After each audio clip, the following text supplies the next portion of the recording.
Howdy YouTube. Got some pretty crappy news. We lost our dog 2 days ago, and she was a darn good dog. But anyway, let's go way back. So when I met Mary, she had a dog. I think we've been together about 15 years now. She had a dog. It was a Chow Shepherd mix, just like Biscuit. And his name was Kumo. Real good, friendly dog. Had a good bark to him too. Sounded ferocious, but he was a real gentle dog. Got along with kids and anyone he met.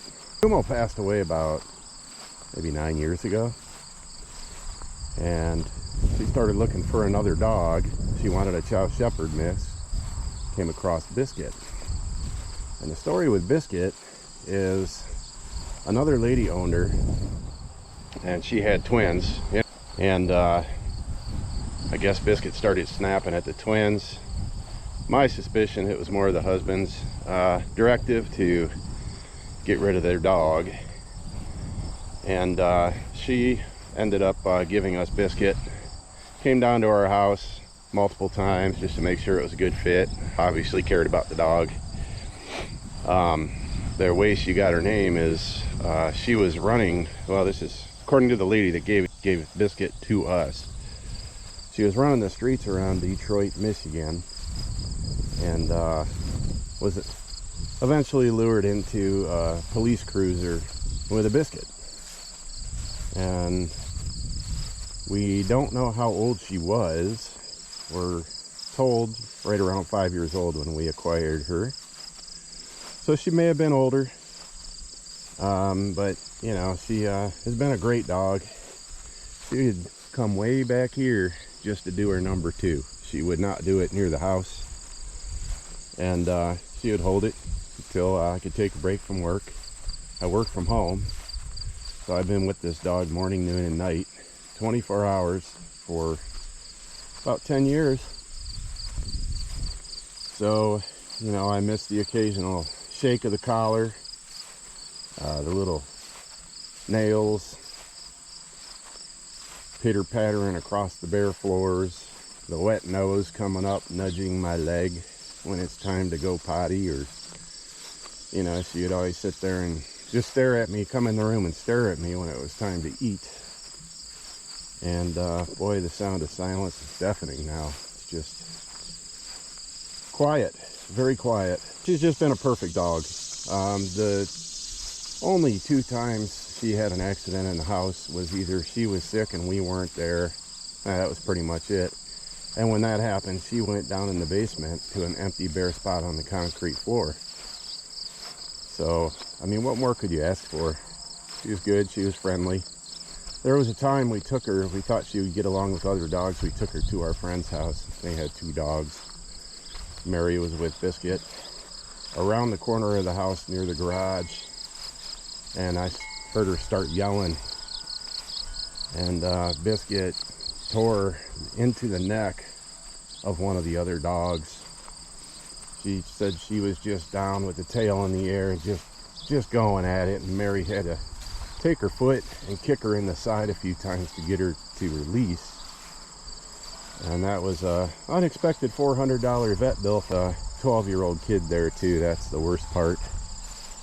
But you know, for that reason, because she did that, and she came to us being told that she was nipping at the infants, we just wouldn't allow her around kids. Couldn't live with myself if she ever attacked a child in the face or anywhere really, but I just couldn't have that, so we kept her away from kids for that reason.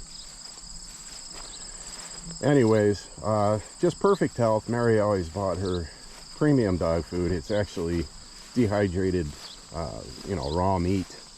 Prior to that, she was buying raw meat. It came in frozen patties, but it was a mess.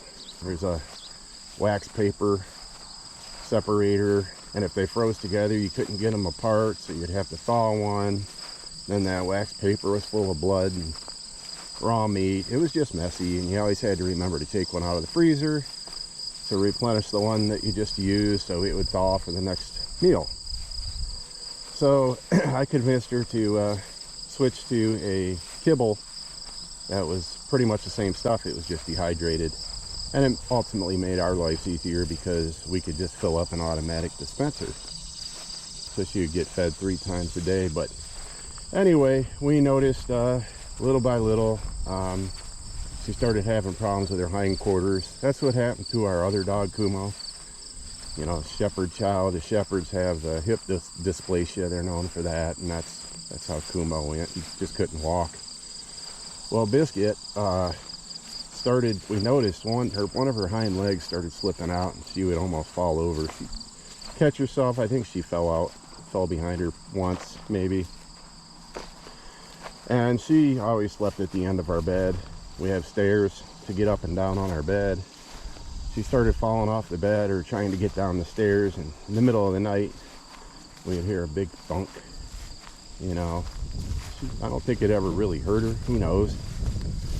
But that started happening about, I don't know, 3 weeks ago. And prior to that, for about the last 5 months, she went deaf. She couldn't hear, but that was fine. You know, there's less barking when the UPS guy arrives, whatever. If she was in the yard and I whistled real loud, she would hear that. So she wasn't absolutely completely deaf. But anyway, that's where it started. She became deaf, and then her legs started going out on her. So we started really watching her, and then the last 3 or 4 days, it was extremely hot. It was like almost 100 degrees, and you had the humidity, and you got your feel-like temperature, is what they call it. And the feel-like temperature is somewhere around 108, 109, so this might have had something to do with her not wanting to go in the field, but she would just step right out here to do her business. And every time we walk, man, I walked that field thousands of times with that dog. Looks like I dropped something. So, you know, she was always all for it, excited to go get the new smells of the deer, the coyotes, or bunny rabbits, or whatever was in our yard. Don't know what that is. It's my shoe sole. I don't know how that came out. My feet are in my shoes. Interesting. Anyway, fast forward 2 days ago.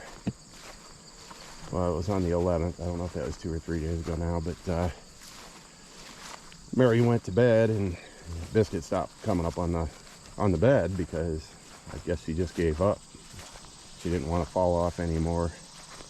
It's about 10 p.m. and I'm out watching a little TV and researching on the web, whatever. I had my little tablet, and out comes Biscuit as she's walking, and her back is arched up like a cat does when they're scared, or sometimes you see raccoons walk like that.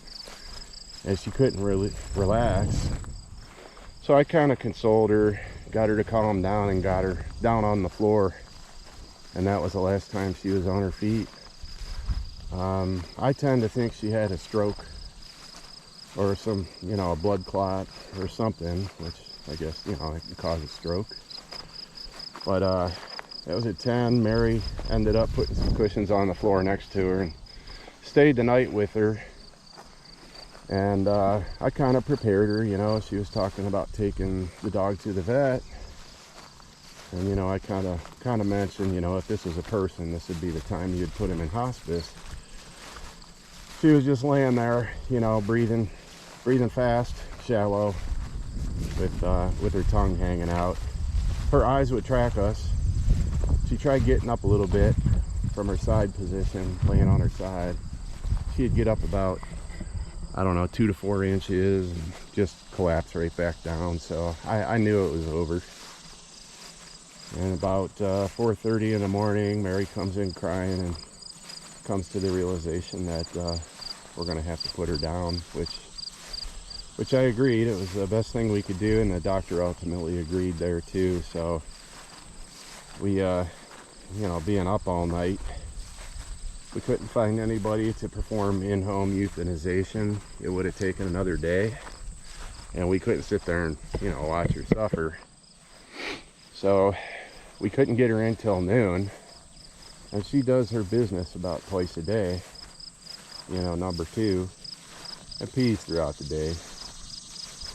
So we got her out once and kind of held her in a certain way, and we got her to pee. And then the next time I took her out, she pretty much collapsed to a prone position, like her legs were splayed out, kind of like a frog laying on the ground. And her little back legs started convulsing. So I picked her up. Her belly was flat on the ground, and I picked her up, and there underneath her, behind her back end, was a runny mess of diarrhea. So there's no doubt in my mind that we did the right thing, and boy, I'm telling you, the house is empty now. It's quiet. So anyway, that's the story of good old Biscuit. Couldn't ask for a better dog. She was just pretty much perfect. All right, thanks for listening.